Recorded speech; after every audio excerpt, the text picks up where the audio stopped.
የምጠሉኝ ሰዎች ሰፋ ያለ ጉድጓድ መርጣችሁ መግባት ትችላላችሁ።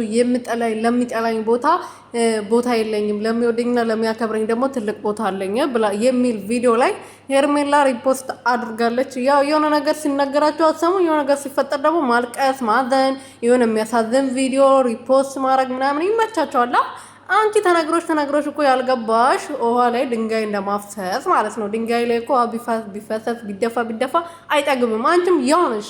እና አሁን ደግሞ አብርሃም ይጠላሻል። ለሱ ገደል መግባት ትችላለህ በይው።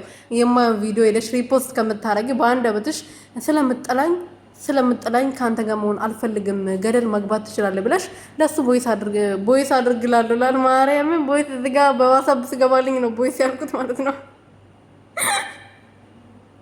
ሰላም ቤተሰቦች እንዴት ናችሁልኝ? እኔ ያለው እግዚአብሔር ይመስገን። በያላችሁበት ሰላማችሁ ብዝት ትረፍረፍ ይበልልኝ። ለዚህ ቤት ለዚህ ቻናል አዲስ የሆናችሁ ሰብስክራይብ፣ ሼር፣ ላይክ እያደረጋችሁ ቤተሰብ ሁኑልኝ።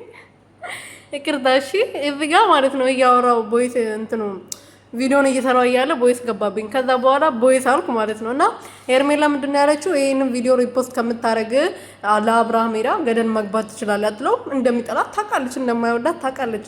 ጊዜ ማሳለፊያው በቃ ባህጣ ቆይ ነች። ፍቅርዬ እኮ ደጋግማ ነግራታለች። አንቺ ባህጣ ቆይ ነሽ ብላታለች።